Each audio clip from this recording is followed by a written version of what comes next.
Shalom, I'm Lars Enarsson with the Watchman International, coming to you with this report on the situation in Israel on Wednesday, August 27.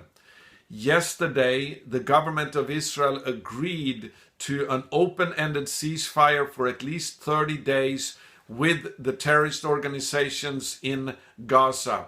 The decision was made by the Prime Minister Netanyahu alone, without meeting with his security cabinet for an approval. The reason was because he feared that he would not have received a support for this decision by a majority of the members in the security cabinet. Hamas continued to fire rockets into Israel until the very last moment. In fact, even after the ceasefire was set to begin at 7 p.m. local Israeli time, Hamas continued for at least 10-15 minutes to fire missiles into Israel.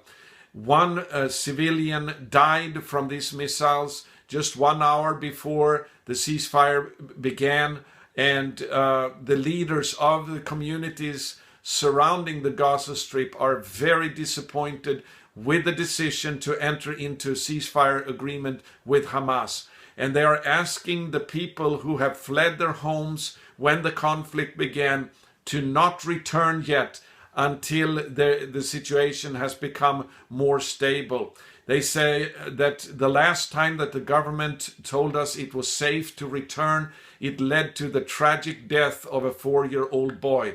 And we do not trust any ceasefire agreements with Hamas. They have broken everyone so far. So the situation is still very unstable.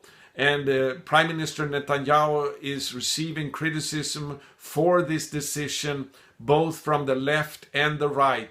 In fact, the leader of the opposition, Labour Party leader Yitzhak Herzog, called for new elections just a few days ago because he said that it's obvious that Prime Minister Netanyahu has failed in his leadership during this conflict.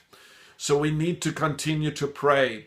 One victory report that we can give is that a rocket hit a home in Ashkelon yesterday, destroying the home, and none was killed in this accident, even though 50 people had to be taken to the hospitals in Ashkelon for treatment, either for injuries or for shock.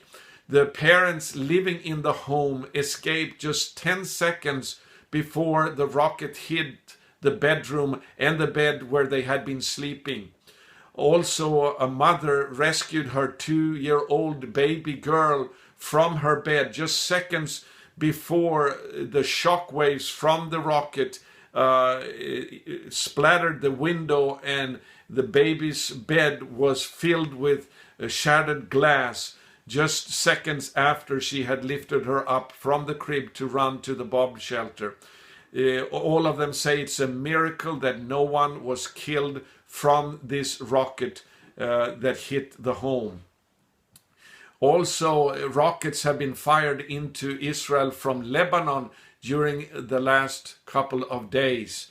And the situation among the Arabs in Judea and Samaria, and as well as in Israel proper, is continuing to deteriorate. The other day there was a riot on the Temple Mount where the Arabs waved the ISIS flag and chanted slogans for both Hamas and the Al-Aqsa Martyrs Brigade, which is Mahmoud Abbas' own military wing. And they asked the people to continue to encourage Hamas to fire rockets at Tel Aviv. One of the spokespersons for Hamas said yesterday that the conflict is not about Gaza. Prime Minister Netanyahu needs to understand that the conflict is about Jerusalem, and we will never give up. So it is now a ceasefire, but the conflict is not over, and Hamas has not been defeated. We must continue to pray, and we ask you to stand with us in prayer. Please go to our website, thewatchman.org, and subscribe to the prayer alerts in the Elijah Prayer Army for more information and specific prayer points. One more thing that we need to report on in this update is that another yeshiva student, a 23-year-old young man, is missing in Jerusalem since Friday. The police is very concerned that he has been kidnapped, and so the conflict is still not over. Israel has agreed to continue negotiations with Hamas indirectly after 30 days if the ceasefire holds, when they will begin to negotiate about the future of the Gaza Strip.